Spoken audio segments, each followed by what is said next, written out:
En el nombre del Señor, este es su programa Caminos Inescrutables y en el día de hoy les damos la bienvenida a su programa que tiende a ser un programa de educación cristiana para bendecir al pueblo del Señor, para tratar de ayudar a aquellos que quieren conocer su fe y aquellos también que estudian en distintas institutos o universidades y quieren aprender más acerca de la palabra del Señor. Estamos tocando el tema de la cristología.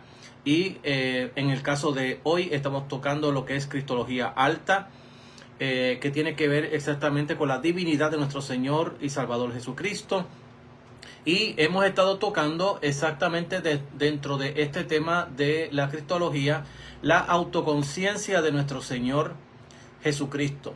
Y hemos estado tocando exactamente el Evangelio de según San Juan, porque es el Evangelio que desde su partida, es decir, desde que comienza en el capítulo 1, comienza a hablar desde el cielo a la tierra, es decir, de aquel verbo que estando con Dios y siendo Dios y que hizo todas las cosas, se hizo zar, se hizo humano, se hizo carne.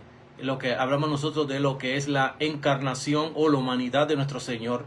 Entonces también este evangelio va a estar tratando en todo el evangelio de corroborar esa persona, de quién es esa persona que vemos en Jesús, en el Cristo, el Hijo de Dios, y lo vamos a ver en todos los evangelios. Y ya al final de este propio evangelio él va a estar explicando también que estas cosas que fueron elegidas por él para escribirlas se han escrito para que creáis que Jesús es el Cristo, el Hijo de Dios, y para que creyendo en él tengáis vida. Y Juan va a recoger exactamente las palabras de Jesús, que creyendo en él vamos a tener vida, vida eterna. Esa vida eterna la vamos a estar explicando también dentro de ese evangelio, porque a veces cuando nosotros miramos ese concepto de vida eterna, lo hemos convertido en un concepto sumamente platónico y no cristológico ni bíblico. Y al convertirlo en un asunto platónico, lo hemos considerado como vivir de esa manera por la eternidad, es decir, vivir en una vida eterna sin cuerpo. Entonces, desde ese punto de vista, eso no es bíblico, eso es pagano y es filosófico de Platón. Entonces, vamos a estar hoy dando otros versículos y tratando de explicarlos para poder mirar la parte que nos importa a nosotros en este tema, que es exactamente la autoconciencia, cómo Jesús se percibe a sí mismo. Y eso es sumamente importante dentro de la cristología, porque como ya dije la semana pasada, la teología liberal ha tratado de sacarle todos los textos a los evangelios, le ha puesto pretexto a los evangelios como evangelios históricos, y ha tratado de sacar textos, sacarlo a derecha y a izquierda, y al final se ha quedado con 2 o 3 textos que son los que quieren usar, y los demás textos los han obviado, los han sacado de contexto y los han puesto como si fuesen mitos, fábulas, cuentos, metáforas, pero que no es palabra de Dios o que no es historia. Porque ya le he dicho en otras ocasiones que la teología liberal tampoco cree en la inspiración de la palabra de Dios. Entonces, cuando uno no cree en la inspiración de la palabra de Dios, uno critica el texto. De ahí sale lo que se llama la crítica textual. Y de donde cuando uno va a la universidad, lo que le dan a veces a uno son teología liberal y no teología cristiana, sana, verdadera, evangélica, sino más bien, y eso en todas las universidades, sin excepciones, porque no quiero hacer excepciones aquí, porque eso se da en todas las universidades de todo tipo. Entonces, ya con la palabra todo lo he dicho todo.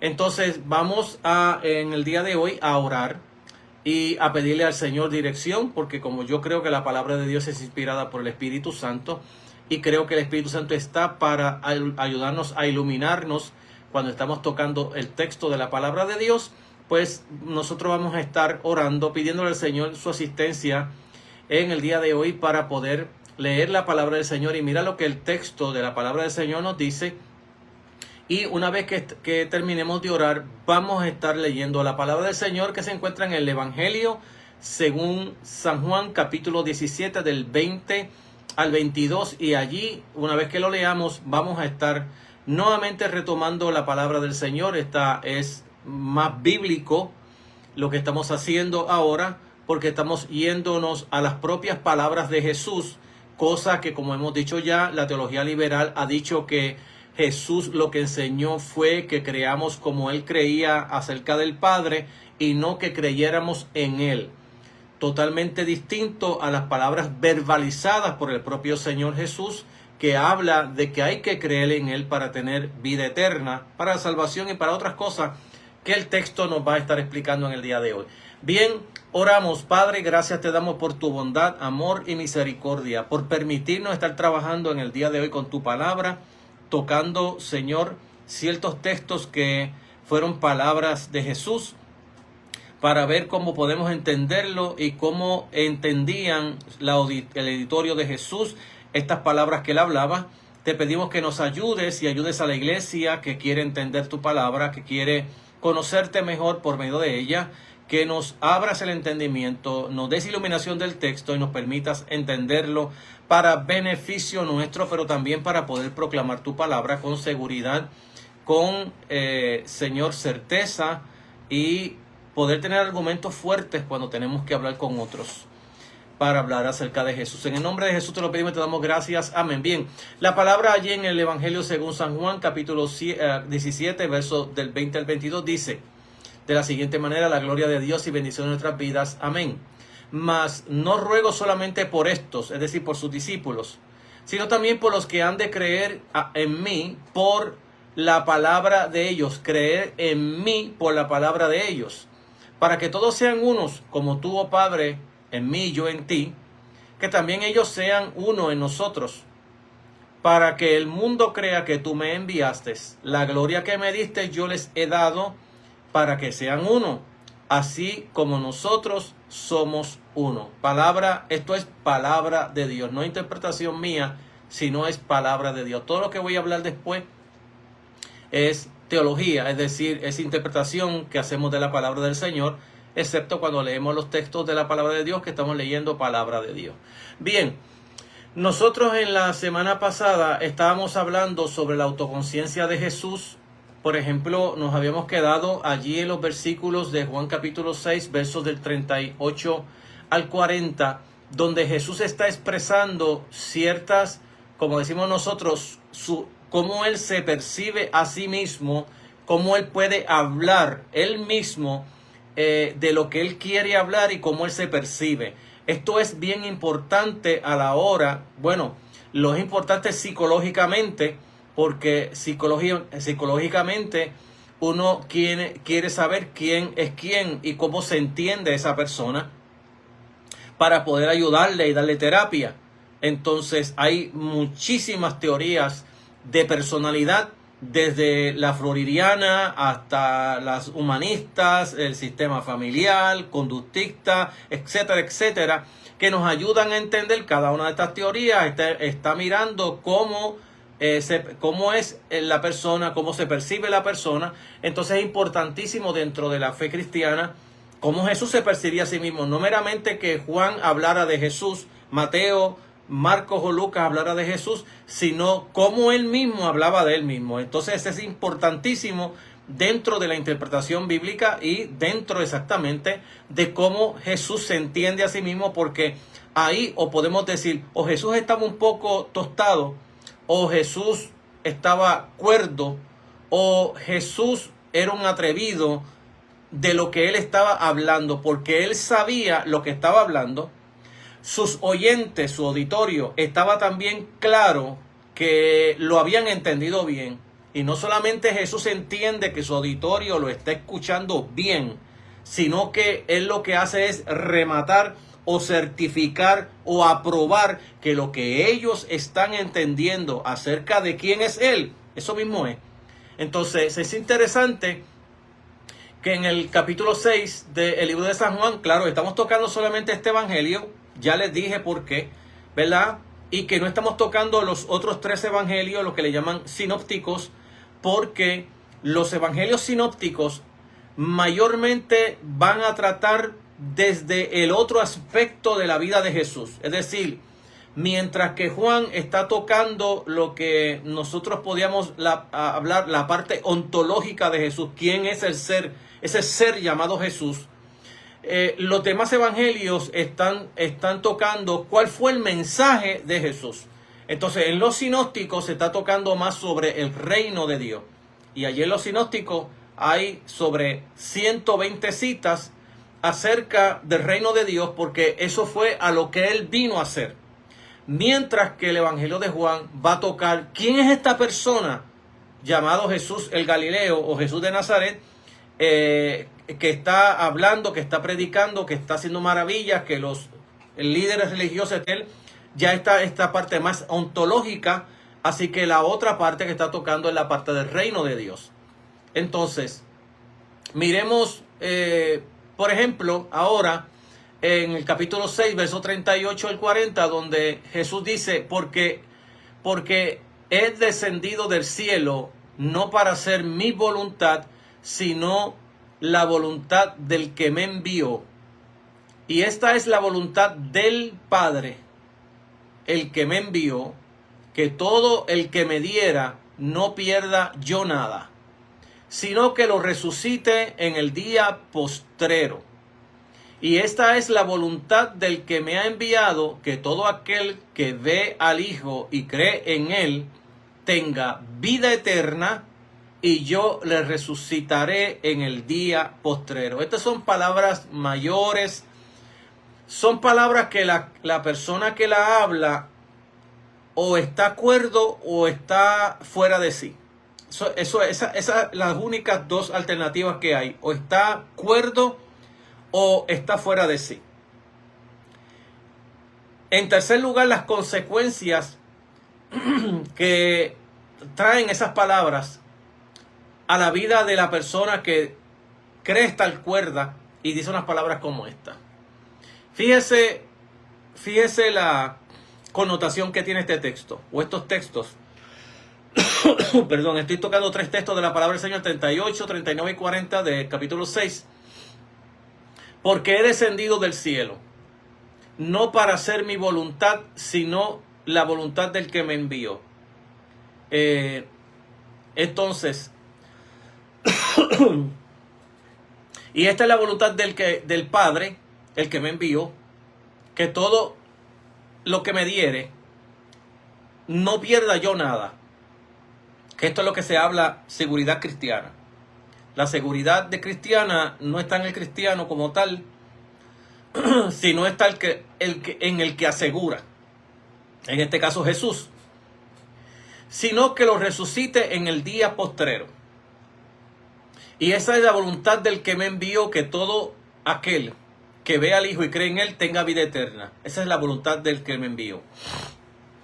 Y yo le resucitaré en el día postrero. Es decir, que aquí Jesús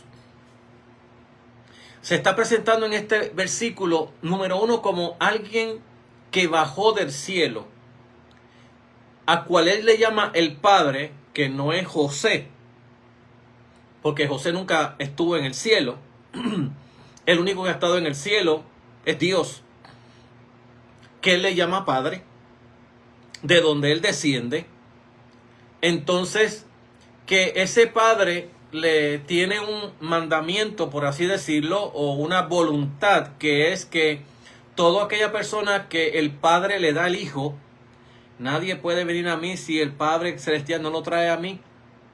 Entonces, es alguien que el Padre le da al Hijo y que pone en el Hijo la seguridad eterna de la persona que cree en Jesús. La seguridad eterna. Y cuando le habla de vida eterna, Jesús incluye, dentro de esa vida eterna la resurrección. Porque dentro del judaísmo del tiempo de Jesús, bueno, vamos a hablarlo más atrás, el judaísmo del tiempo de Daniel hacia Jesús. En esos años, hasta que viniera Jesús, la creencia judía de la vida eterna y de la resurrección estaba en boca de todos. Y cuando a Jesús los saduceos, que no creen en la resurrección ni creen en ángeles, le van a preguntar a Jesús sobre la resurrección, Jesús lo que hace es certificar lo mismo que los judíos desde el tiempo de Daniel, el profeta Daniel, hasta Jesús, creían acerca de la vida eterna, que la vida eterna no era platónica. La platónica es que yo me voy para el cielo a vivir por la eternidad. Eso no es bíblico. Eso es paganismo y eso es filosofía pagana, platónica, no bíblica. Es decir, que cuando muchos cristianos hablan que la vida eterna es para estar en el cielo para siempre con el Señor, están usando filosofía platónica y no la Biblia, porque en la Biblia en ningún lugar Jesús habló del cielo, en primer lugar.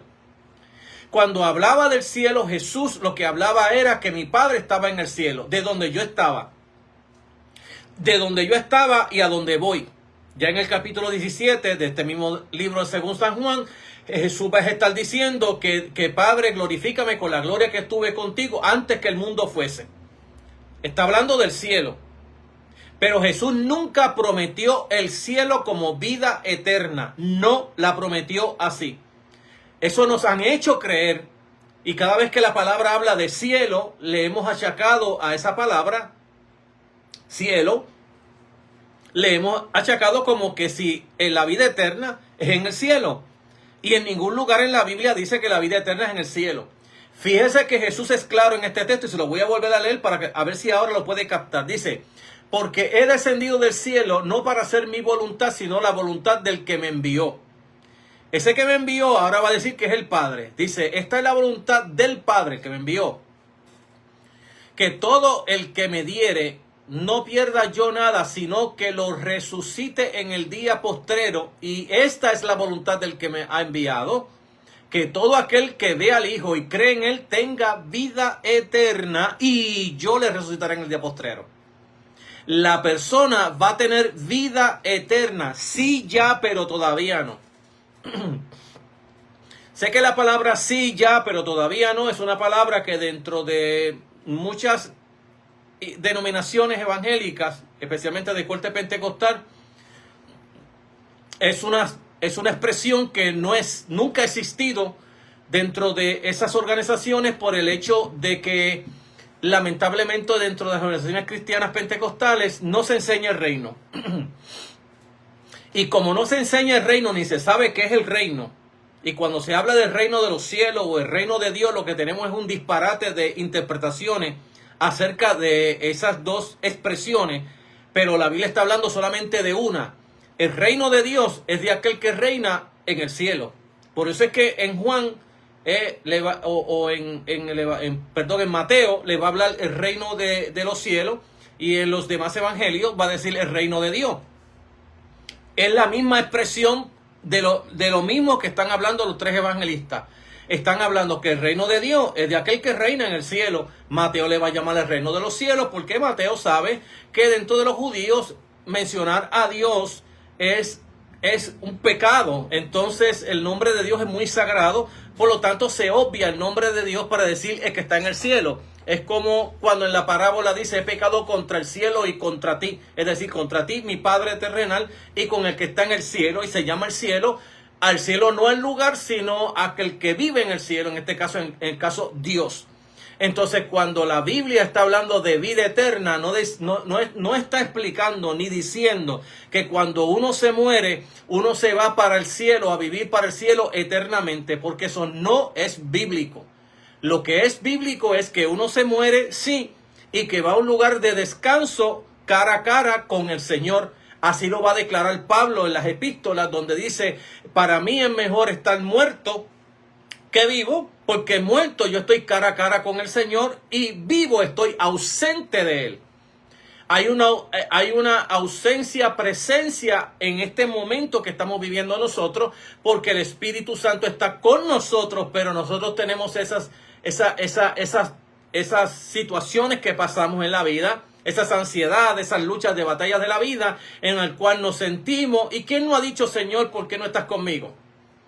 ¿Por qué me has dejado? ¿Por qué me has abandonado? No creo que ningún creyente no lo haya dicho en la vida, porque todos pasamos por situaciones en el cual esa presencia ausente de Dios no la sentimos. Entonces, sí hay una presencia, pero es una presencia ausente de Dios, porque el que está presente es el Espíritu Santo en la iglesia. Entonces, Jesús está hablando de la vida eterna que Él le está otorgando. Y esto es interesantísimo dentro de nuestra perspectiva que estamos hablando acerca de la autoconciencia de Jesús. Porque Jesús se está presentando como alguien, como el ser de Dios, como el que tiene vida en sí misma. No escuchó aquellas palabras del libro de Éxodo capítulo 3, verso 14, que Dios dice a Moisés: yo soy el que soy. Pues exactamente eso significa el que tiene vida en sí mismo. Y Jesús está diciendo que el Padre le ha otorgado a Él el cuidado eterno de aquellos que creen en Él, porque Él tiene vida en sí mismo y le va a comunicar esa vida a los creyentes. No es que los creyentes somos eternos, no. Eso no es lo que la Biblia está diciendo, ni porque yo nací eterno. O porque como yo nací, siempre uno va a vivir, aunque viva después de la muerte, va a seguir viviendo en eternidad. No. El texto es claro. El único que tiene vida en sí mismo, es Dios. Entonces, Jesús se está igualando en este caso, en estos textos que estamos tocando de Juan capítulo 6, versos del 38 al 40, donde Él mismo está diciendo: yo tengo vida en mí mismo y tengo el poder para otorgarle como don vida eterna a los que creen en mí. Y yo los voy a resucitar en el día posterior. ¿Por qué? Porque Jesús no piensa la salvación como nosotros las estamos pensando hoy. Que lo que hemos hecho con la salvación es disminuirla tanto, que cuando la disminuimos tanto, lo que decimos es: vamos a salvar las almas. Lamentablemente, en ningún lugar en la Biblia dice que Dios viene a salvar almas. En ningún lugar en la Biblia. Es una palabra que hemos tocado del platonismo. Hemos tomado filosofía griega y le hemos inyectado filosofía griega al texto bíblico para poder interpretar el texto bíblico. Entonces, cuando la Biblia está hablando que Dios le va a comunicar, que en este caso Jesús tiene un mandamiento del Padre, que es la voluntad de Él, que al que Él le da a su Hijo Jesús, que cree en Él, Él le va a comunicar vida eterna y yo lo voy a resucitar en el día posterior. ¿Por qué? Porque Jesús entiende la vida como algo que, la vida eterna como que algo es ya sí, pero todavía no. Es decir, que el que cree en el Señor ya sí tiene vida eterna, pero todavía no. Está disfrutando el futuro en el presente. Este es el caso que, como no se toca dentro de la fe pentecostal en este caso y cristiana, muchas organizaciones no las tocan. Dentro de las universidades, el problema de no tocar el reino es que no entendemos por qué Jesús está hablando en esta jeringonza de que sí ya tienes vida eterna, pero te vas a morir, pero que después yo te voy a resucitar en el día postrero. Porque desde que se da el reino se da como algo que ya sí está, pero todavía no ha llegado su fiel cumplimiento. Sí, ya desde que Jesús vino e inauguró su ministerio, inaugura a la misma vez el reino. Pero este tema del reino es el tema para el reino, no el tema para lo que estoy hablando en el día de hoy. Pero para poder entender ese texto bíblico hay que saber del reino, porque el reino ya está sí, pero todavía no. Y las bendiciones del reino ya están sí, ya, pero todavía no. Entonces, el reino viene a ser como el paquete donde las demás doctrinas de la fe cristiana, la justificación, la salvación, la regeneración, el nuevo nacimiento, es decir, todas las demás doctrinas salen de esa verdad del reino. Sin el reino, todas esas otras doctrinas están flotando en un espacio sideral, donde no encontramos su fiel cumplimiento, porque no hemos tocado exactamente de dónde sale el meollo de todas estas otras doctrinas que Pablo va a explicar ahora en sus epístolas. Entonces, Jesús está diciendo: ya tienen vida eterna. ¿Por qué?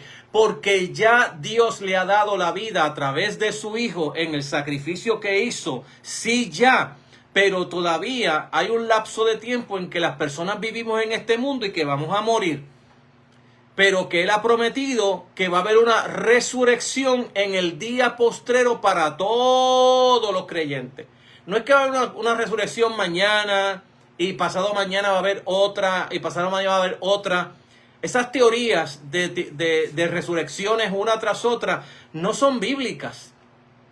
Lo que vemos especialmente en la cultura judía, desde el tiempo de Daniel hasta el tiempo de Jesús, cuando Lázaro muere, Jesús le dice tanto a Marta como a María, tu hermano resucitará. ¿Y qué dicen ellas? Ellas dicen las mismas palabras. Sí, sabemos que resucitará en el día postrero. ¿Qué es lo que Jesús está diciendo aquí? Que ya Él le ha dado vida eterna al creyente, aquel que ha creído en Él, pero Él le va a resucitar, ¿a dónde? En el día postrero. Si alguien te enseña que otra resurrección viene antes que el día postrero, pues lamentablemente ha cogido la Biblia y ha enseñado otras cosas que el texto bíblico no dice. Y uno de los problemas que tenemos nosotros es que cuando nosotros nos inventamos modelos para interpretar el texto, el modelo que tomamos para interpretarlo hace y opaca al propio texto. De tal manera que si yo le pongo una interpretación al texto, ya tú leíste la interpretación y cuando lees el texto, aunque te des cuenta, y casi nadie se da cuenta, que el texto dice otra cosa, seguimos con la misma interpretación porque ya nos creamos una estructura metodológica hermenéutica para interpretar el texto. Nos las pusieron aquí como dos gringolas y cuando la lees, esa es la interpretación. Pero cuando lees el texto te das cuenta que se te está diciendo otra cosa que no es lo que Jesús dijo ni lo que se creía para el tiempo de Jesús. Jesús lo que está es certificando lo mismo que ya se creía en Israel. Nada nuevo comunicó. Cuando los fariseos le dicen que ellos los saduceos, que ellos no creían en la resurrección, Jesús le dice, pero ¿cómo es eso que no creen en la resurrección? Porque Dios le dijo a Moisés que Dios es Dios, que Dios es el Dios de los padres, el Dios de Abraham, de Isaac y Jacob, que los tres habían muerto, y le dice que Dios es Dios de vivo y no de muerto.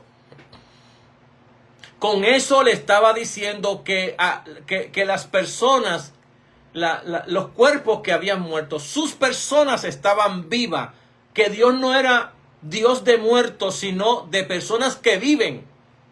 Y esas personas que viven, luego van a tomar el cuerpo que dejaron en el sepulcro, o donde quiera que lo hayan dejado, donde quiera que hayan muerto y donde quiera que sus cuerpos no fueron enterrados, donde quiera, y yo les resucitaré en el día posterior, porque Jesús está mirando la resurrección la salvación mucho más abarcadora que lo que hoy nosotros estamos mirando la salvación. Cuando alguien me dice, hermano, yo soy salvo, sí, porque mi alma ha sido salva, eso no es salvación. Me has cogido la salvación como un todo y me la has convertido en una cosita así pequeñita. No. Es que la salvación es mucho más que salvar al creyente. De hecho, es mucho más que resucitar también al creyente. Abarca mucho más que eso. Entonces, seguimos aquí para mirar estos textos porque si sigo tratando de explicarlo lo más detallado posible, no me va a dar tiempo para terminar tampoco lo que he tratado de hacer. Entonces, Jesús se entiende a sí mismo, fíjese, como el maestro de Dios que enseña a los que aprenden de él. Estos reciben a Jesús como Dios encarnado, que precisamente da su carne en rescate de los pecados. Eso está en capítulo 6, verso del 44 al 51. Y vuelvo a repetir, estamos hablando sobre la conciencia que Jesús tiene de sí mismo, cómo se percibe a sí mismo. Ninguno puede venir a mí, dice Jesús, si el Padre que me envió no le trajese, y yo le resucitaré en el día postrero. Nadie puede venir a mí sin la intervención del Padre. Escrito está en los profetas, y serán todos enseñados por Dios. Así que todo aquel que oyó al Padre aprendió de él, viene a mí. No que alguno haya visto al Padre, sino aquel que vino de Dios, este ha visto al Padre. De cierto os digo, el que cree en mí tiene vida eterna. Yo soy el pan de vida. Vuestros padres comieron el maná en el desierto y murieron. Este es el pan que descendió del cielo, o sea, este Jesús, para que el que coma no muera. Yo soy el pan vivo que descendió del cielo. Si alguno comiere este pan, vivirá para siempre. Y el pan que yo daré es mi carne, la cual daré por la vida del mundo o por el rescate del mundo. Fíjese todo lo que estos versículos de la palabra del Señor están hablando, es decir, cómo Jesús se está percibiendo a sí mismo. En primer lugar, él entiende que hay una correlación entre él y el Padre. Y una correlación demasiado íntima, es decir, de igualdad con él. Que el Padre tiene que traer al creyente hacia Jesús. Es decir, de alguna manera Jesús está entendiendo que cuando él predica la palabra y alguien está escuchándolo y llega a Jesús y cree en él, Jesús está entendiéndolo como que el Padre está trabajando en esa área para traerlo a los pies de Jesús. Y dice, y yo le resucitaré en el día postrero. Es decir, que hay una garantía de vida eterna que yo le voy a dar a ese creyente, yo le voy a resucitar en el día postrero, porque yo soy la vida. En el caso de la resurrección de Lázaro, Jesús dice, yo soy la resurrección. Es decir, yo soy, como soy vida, soy resurrección. Como soy vida, yo resucito a los muertos, porque yo soy la vida. ¿Qué hombre en el mundo puede decir una expresión como esa, a menos que esté loco, número uno, o número dos, esté cuerdo y esté creyendo lo que es él, que él es igual que Dios, que él tiene vida en sí mismo y que él puede darle vida a los que están muertos, a los que han muerto, es decir, a los que han dejado los cuerpos muertos, y que ahora esas personas están en la presencia del Señor y que él en el día postrero les va a traer a cuerpo nuevamente para que vivan eternamente con el cuerpo. Porque la eternidad dentro de la fe cristiana, es decir, dentro del cristianismo, del judaísmo del tiempo de Jesús y del cristianismo del tiempo de Jesús, era la resurrección del cuerpo. Sin resurrección no hay vida eterna, no hay platonismo. No es el platonismo que enseña la filosofía griega. Entonces, vuelve a decir Jesús de esta manera: escrito está en los profetas, serán todos enseñados por Dios. Y cuando Jesús dice serán todos enseñados por Dios, él va a hacer una objeción y él va a decir, así que todo el que oyó al Padre y aprendió de él viene a mí. Están siendo enseñados por Dios. Y ahora dice, no que alguno haya visto al Padre, sino aquel que vino de Dios, este ha visto al Padre. De cierto os digo, el que cree en mí tiene vida eterna. Y ahora dice, yo soy el pan de vida. Fíjese cómo Jesús está haciendo este juego de palabras, diciendo que serán todos enseñados por Dios. Y que la gente está aprendiendo de Dios. Y que la gente aprendiendo de Dios viene a mí. Viene a mí. Serán todos enseñados por Dios. Claro está.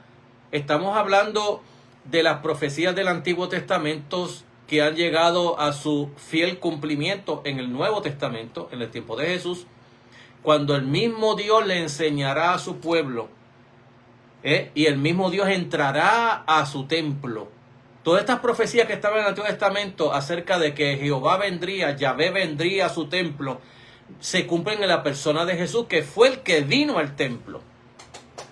Y esa es la persona que está enseñándoles a ellos. Y está viendo esa colaboración entre el Padre y el Hijo de traer a la fe, a la vida eterna, a los creyentes. Más tarde, En este mismo evangelio, en el capítulo 14, del 14 en adelante, ya Jesús va a cambiar un poco la manera de que el Padre es el que me trae, y ahora va a poner a la tercera persona, al Espíritu Santo, dentro del monoteísmo judío. Jesús lo va a convertir ahora en el monoteísmo cristiano. Y ahora va a decir que cuando Él se vaya, va a venir el Paracleto, el Espíritu Santo, que ahora Él es el que va a convencer al mundo de pecado, de justicia y de juicio. Es decir, que la primera obra del Espíritu Santo en el Nuevo Testamento será la obra del Espíritu Santo con el no creyente, para convencerlo, darle convicción de pecado, de justicia y de juicio. ¿Ve? Y de esa manera traerlo a ese inconverso a la fe en Cristo Jesús.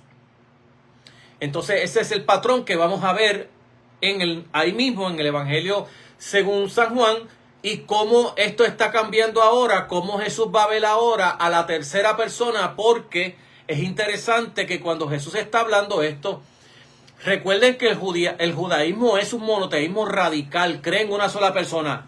Jehová tu Dios, Jehová uno solo es. Punto. No hay 2, ni 3, ni 4.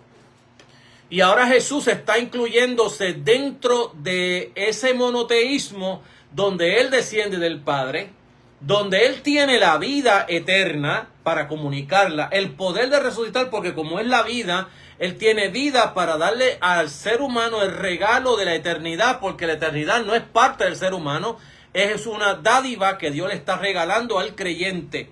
Y que esta dádiva no está hablando de salvar alma, sino de salvar al ser humano integral, con su cuerpo, en la resurrección, en el día postrero. Y ahora nos está diciendo, Jesús dice, yo soy el pan de vida. Recuérdese que toda esta perícopa bíblica viene desde antes, desde el capítulo 6, explicando Jesús cómo Él se está definiendo como... ellos están hablando de que las grandes señales que hizo Moisés de traer maná del cielo, y dice no fue Moisés quien trajo maná del cielo, mi Padre es el que está regalando el verdadero pan. El maná servía para alimentarlo, pero la gente que se alimentaba se moría.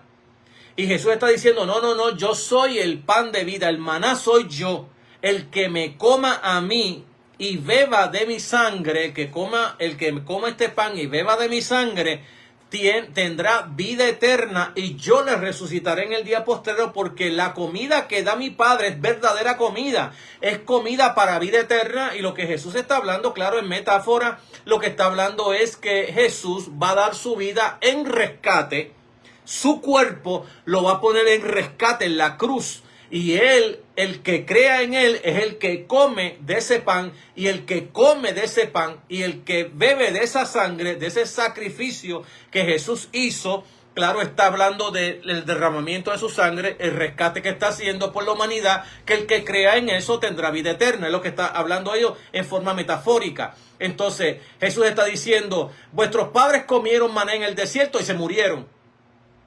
Este es el pan que descendió del cielo, es decir, yo, mi cuerpo, para que el que coma no muera. Yo soy el pan vivo que descendió del cielo. Si alguno comiera este pan, vivirá para siempre. Y el pan que yo daré, ahí era Jesús ahora, de la metáfora viene a lo que se llama al literalismo. Que el pan es este cuerpo que yo daré por el rescate del mundo, que yo me entregaré para traer el rescate de toda la humanidad. Y entonces Jesús se está presentando allí como el que rescata a la humanidad. Claro, la teología liberal no habla sobre esto, porque la teología liberal no cree que Jesús salva a nadie. La teología liberal, lamentablemente, son los libros que nos están dando en las universidades, y que a veces parte de esos teólogos están escribiendo en los tristes libros de escuela dominical, engañando a las personas con teología liberal.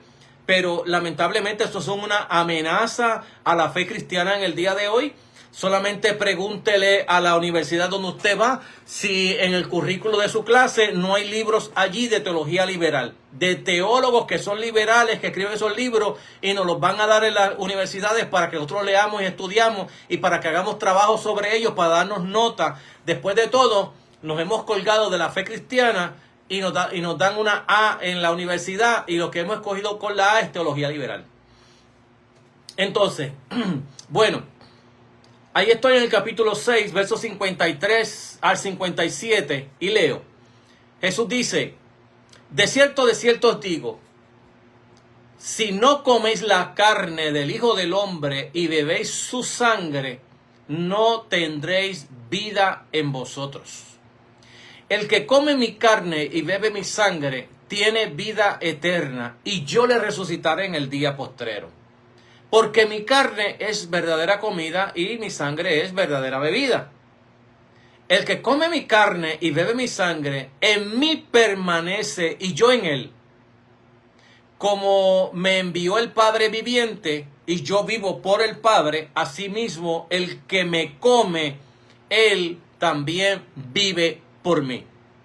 Está tan explícito el texto que no vale la pena uno hacer interpretación en él. Sencillamente Jesús en los versos anteriores explica que su pan es el cuerpo que va a entregar en liberación de los creyentes, de los que van a creer en él, que la sangre es la sangre que va a ser derramada por los pecadores en el rescate que está dando, y que comer y beber es creer en el Hijo, y el que cree en el Hijo por mí van a vivir. Es decir, que Jesús se está presentando a sí mismo como la vida, como aquel que tiene vida en sí mismo, como aquel que comunica la vida al creyente. El texto es claro. El texto está diciendo, ustedes ninguno tiene vida eterna. Yo se las voy a dar si ustedes creen en mí. Si ustedes comen mi carne y ustedes beben mi sangre. Es decir, si ustedes aceptan el sacrificio, el rescate que yo di, es mi cuerpo, mi sangre, la di en rescate de ustedes. Y en ese rescate, si ustedes creen en mí, van a tener vida eterna y yo les resucitaré en el día postrero. Les voy a comunicar mi vida porque yo vivo por el Padre y ustedes viven por mí. Es decir, que aquí es lógico, cuando estamos interpretando el texto, que Jesús lo que hace es decir que la vida aquí está en el Padre y la vida está en mí, y yo soy el que comunico la vida a todo aquel que cree al aceptar y recibir el rescate que hago yo por la humanidad. Es interesante mirar esto desde esa perspectiva. Entonces, voy a brincar a Mateo, hablar un poquito nada más del Sermón de la Montaña, porque el Sermón de la Montaña yo estaré ampliándolo, tocándolo mucho más, más explícito cuando estamos tocando el tema del reino. Pero ahora no estamos tocando el tema del reino, estamos tocando quién es Jesús. Entonces, esa parte ontológica de quién es este ser, esta persona que dice ser Jesús de Galilea o Jesús de Nazaret, cómo él se entiende a sí mismo, cuál es su autoconciencia, cómo él se autopercibe. Y es importante esta verdad dentro de la interpretación bíblica, porque como yo me percibo dice quién soy yo. Entonces, en ese aspecto Jesús está percibiendo, lo hemos visto ya aquí en este capítulo 6 y lo vamos a tocar en el 7, en el 8, por ahí vamos a seguir. Y quisiera abordarlo. No voy a tocar quizás el evangelio completo porque me tardaría demasiado tiempo, pero quiero dejarlo como un postre para que nos dé hambre y sigamos nosotros leyendo y releyendo el libro de San Juan, para que veamos cómo Jesús se percibe a sí mismo. Y entonces, en esa percepción que tiene de sí mismo, esa autoconciencia que tiene que él, habla de quién es él. O también habla de cómo él se percibe dentro de las funciones, que eso es otro aspecto dentro de la cristología, las funciones de Jesús, porque las funciones no son exactamente su esencia del ser, pero sí habla de las funciones de ese ser y por qué entra dentro de esas funciones.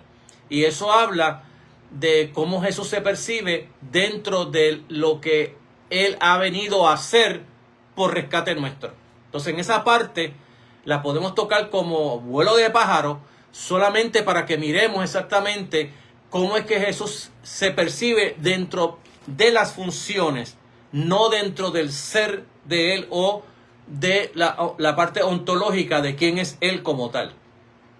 Entonces, en el libro de Mateo existe, por ejemplo, 1, 2, 3, 4, 5, 6 citas, entre 6 a 7 citas, sobre lo que se llama los yo soy. Y este es en el Sermón de la Montaña. Jesús de Galilea se entiende a sí mismo como uno que tiene la máxima autoridad divina para reinterpretar la ley de Dios del Antiguo Testamento escrita por Moisés. Y Jesús va a hacer una reinterpretación de esa ley. Y es importantísimo porque dentro de esa ley está el decálogo. Que el decálogo se entiende, ¿verdad? Porque dentro de la ley mosaica hay 3 leyes. Y cada una de ellas sopesa más que la otra. Por ejemplo, en la ley de Moisés está lo que se llama el decálogo o los 10 mandamientos. Los 10 mandamientos son los que son como la esencia misma de toda la ley. Sin ellos no hay ley. Y con ellos se amplía la propia ley.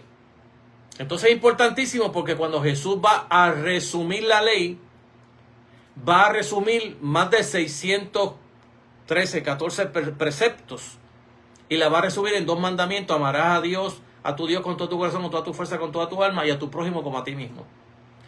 Pero fíjese que Jesús, él viendo que la ley es palabra de Dios inquebrantable, Jesús va a comenzar a hablar acerca de los yo soy. Por ejemplo, Mateo capítulo 5, versos 21 y 22. ¿Oíste que fue dicho en los antiguos, no matarás? Eso es parte del decálogo. Entonces, cualquiera que mate será culpable del juicio. Pero yo os digo que cualquiera que se enoja contra su hermano será culpable del juicio, y cualquiera que diga necio a su hermano será culpable ante el concilio, y cualquiera que te diga fatuo quedará expuesto al infierno de fuego. Es decir, que Jesús hace una reinterpretación de la ley, porque en el judaísmo se entendía que matar era matar, es decir, quitarle la vida a otra persona. Entonces, claro está que el texto en el original no dice no matarás. En el original lo que dice es no cometerás homicidio.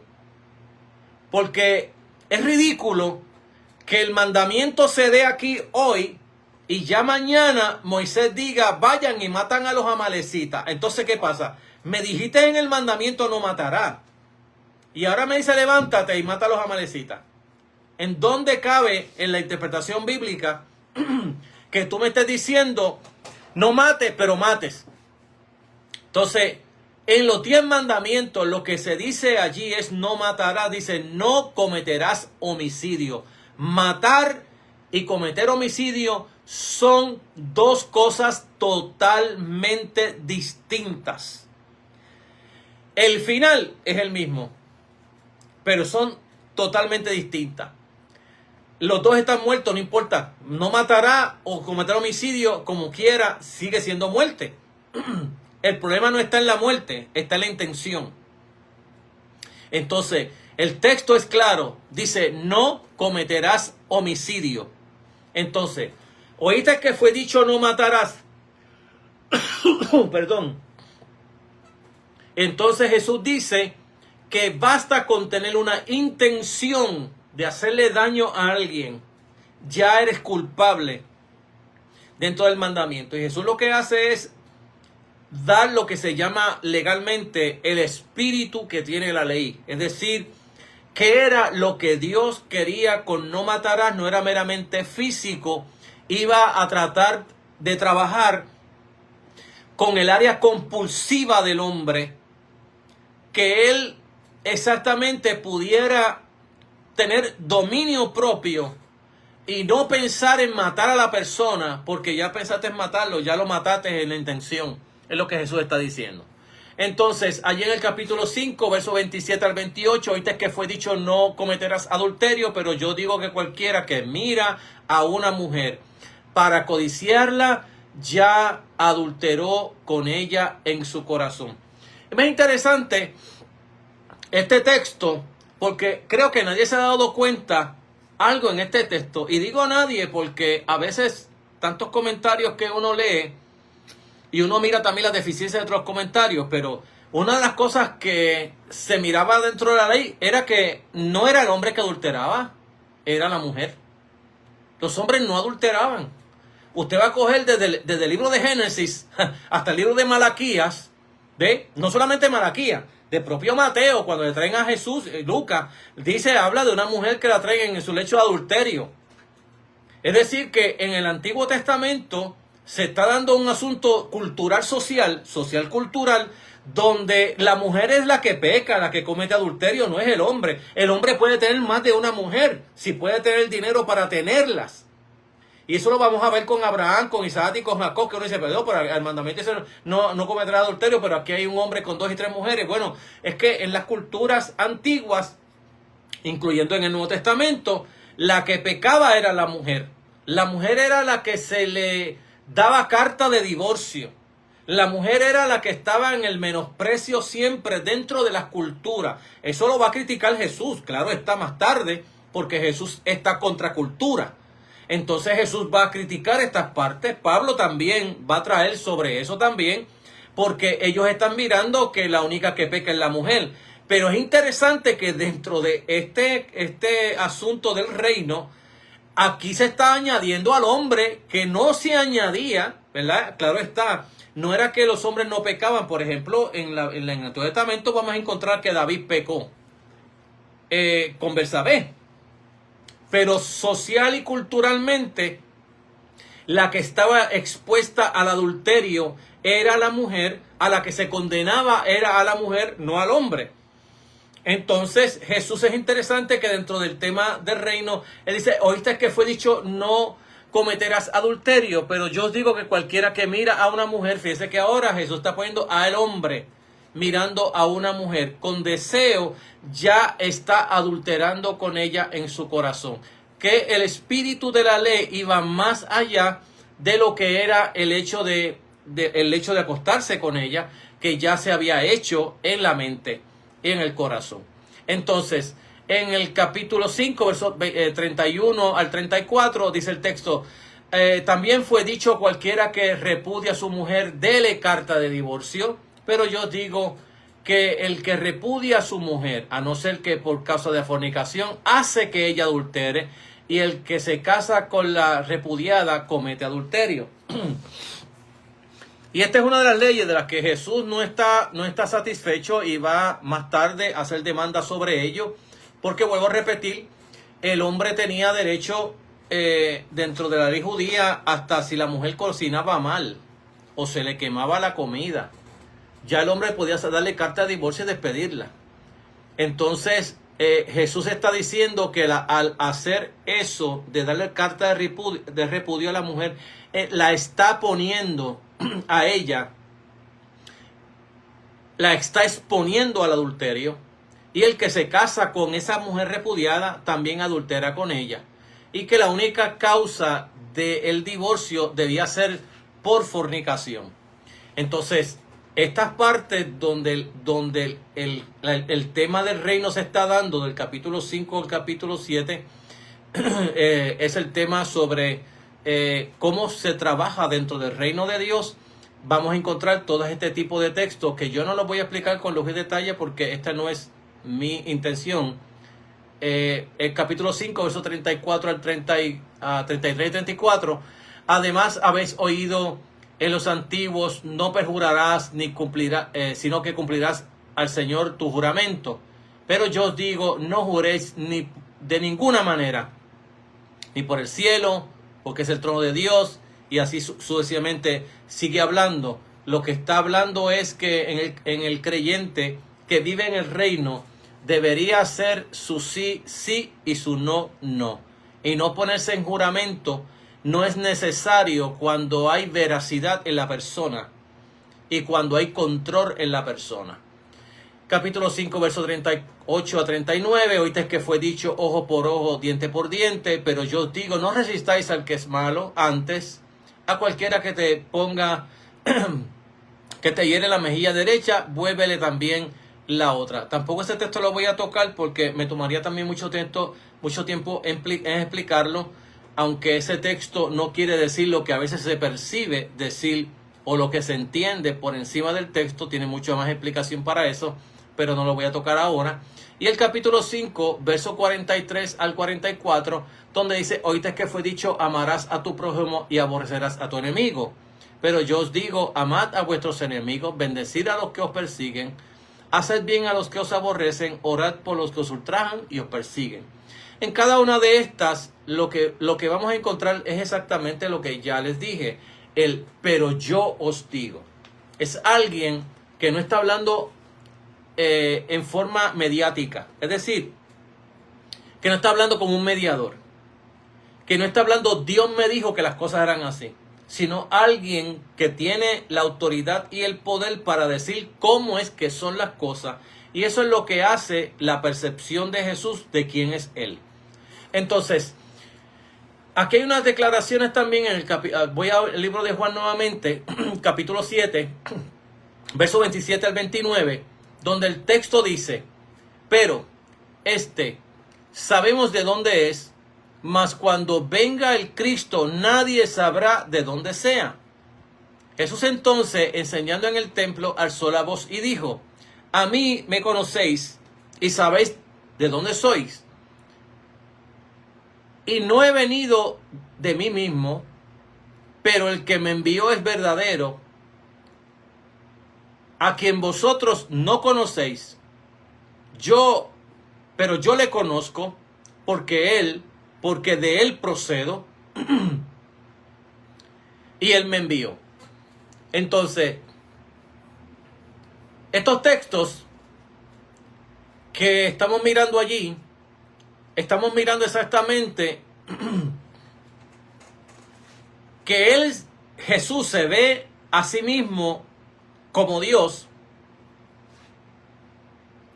que ellos no conocían a Dios, a quien ellos también le llamaban Padre, y que Él tenía una relación sumamente íntima con Dios el Padre. De hecho, ambas respuestas que da Jesús en este texto se constituyen como blasfemia. Y de hecho es importantísimo porque ya les dije en la semana pasada que cuando Jesús comienza a declararse más abiertamente su relación con el Padre, el hecho de que Él da vida, el hecho de que Él resucita, el hecho de que hay una intimidad entre Él y el Padre, todo esto constituía para los judíos una blasfemia porque se hacía igual a Dios.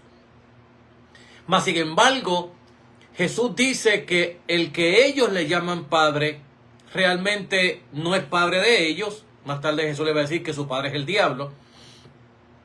Segundo, que Jesús también dice que de Él procede y que Él lo envía. Entonces, estamos hablando palabras mayores en las que Jesús está adjudicando a sí mismo una procesión, como lo es también su venida del cielo a la tierra. Entonces Jesús ofrece, por medio de creer en Él, la tercera persona de la Trinidad. Y en este caso la vamos a tocar porque es importantísimo para tocarla. Y el tiempo ya se me ha ido, Padre Santo. Entonces dice, en el último día de la gran fiesta, Jesús se puso en pies y alzó su voz diciendo, si alguno tiene sed, venga a mí y beba. El que cree en mí, como dice la Escritura, de su interior correrán ríos de agua viva. Verso 39.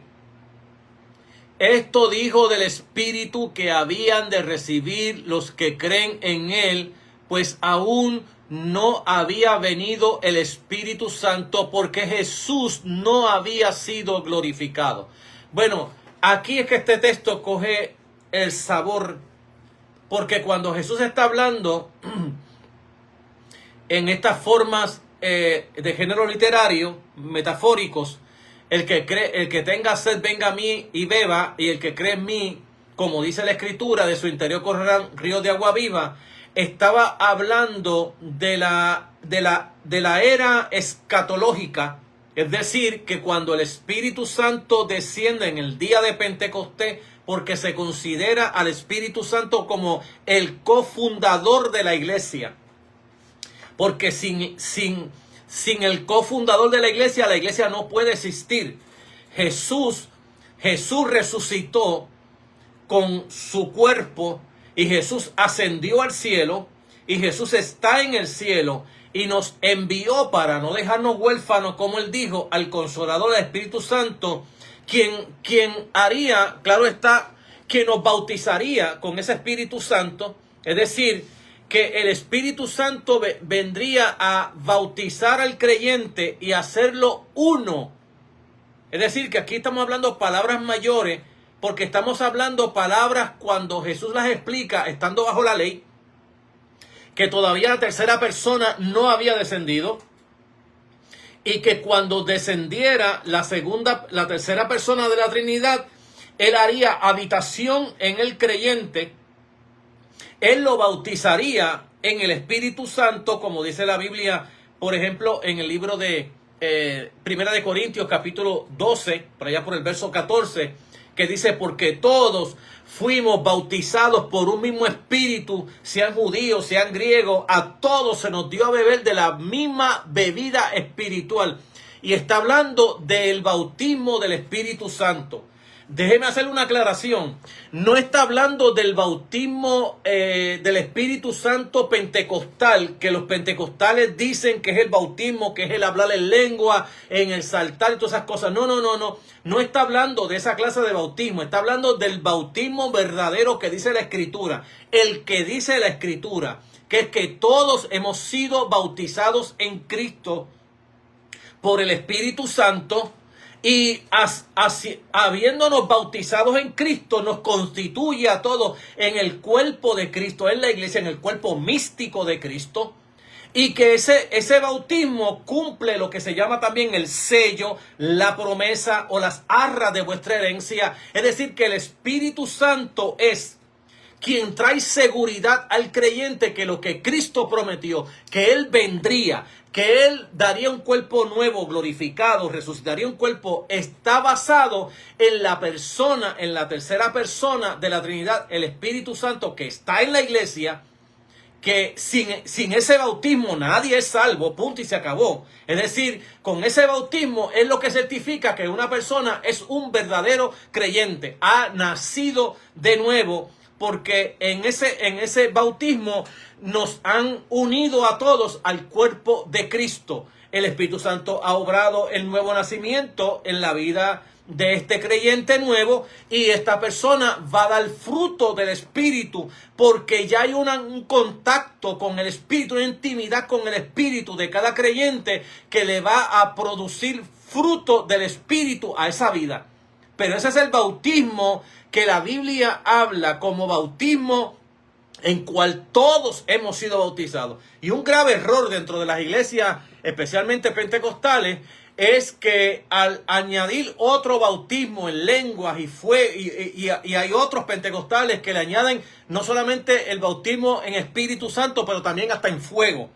Es decir, que si no se queman, no son salvos. Entonces, añadir tantos bautismos del que la Biblia dice, lo que trae en la iglesia es un sentido de inferioridad al creyente.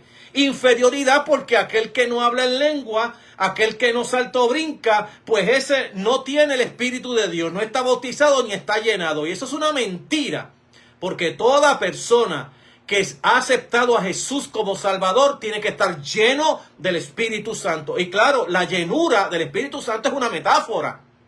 Lo que está hablando es que mientras más yo me prometo con Dios en mi vida, Él me llena, pero mientras más yo doy, Dios me va a seguir llenando, porque estamos hablando de un vaso de agua que no se mantiene lleno, sino que se va vaciando mientras yo voy dándole al pueblo de la palabra de Dios, ministrando a otros con lo que sea que Dios nos haya dado, los talentos, los dones, lo que sea que Dios nos haya dado, damos a otros y nos vamos vaciando y el Espíritu Santo nos sigue llenando. Entonces, eso es lo que la Biblia habla sobre bautismo, no lenguas, estas cosas, porque, vuelvo a repetir, esto ha creado un sentido de inferioridad entre los creyentes. Yo no hablo en lengua, yo no soy el que profetizo, pues tú estás vacío y yo estoy lleno. Eso es falso. Dios nos ha llenado a todos se nos dio a beber del mismo Espíritu, todos hemos sido bautizados con el bautismo del Espíritu Santo, a todos los creyentes, y de hecho, el creyente que no tenga ese bautismo del Espíritu Santo no es de él. Pablo dice en el capítulo 8 de Romanos que el que no tiene el Espíritu no es de él. Punto y se acabó.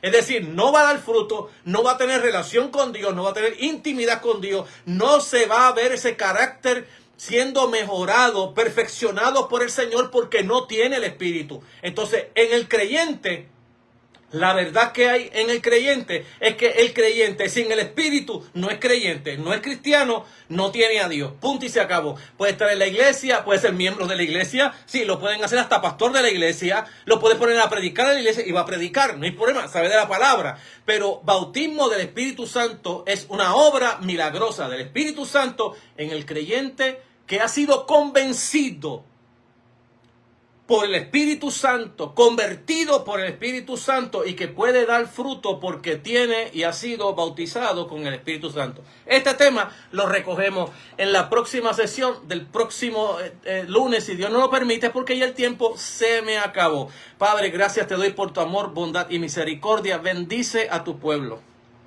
Síguelo llenando de tu gracia, amor y de tu Espíritu Santo cada día, Señor amado. Y cada día que pasamos por tribulaciones y pruebas, llénanos cada día más y más de tu Espíritu Santo para poder soportar toda prueba, toda situación de la vida, toda tentación y todo aquello, Señor, que venga a tratar de opacar la vida de Cristo en nuestras vidas. Hazlo porque te lo pedimos en el nombre de Jesús. Sana a los enfermos, salva a los perdidos y trae bendición a todos. En el nombre de Jesús, amén. Me despido de ustedes, amados. En este su programa Caminos Inescrutables, que tratamos siempre de explicarle de una forma contextual y contemporánea, y que Dios, amados, les bendiga 1000 veces más que a mí. Hasta el próximo domingo, hasta el próximo lunes, si así el Señor lo permite.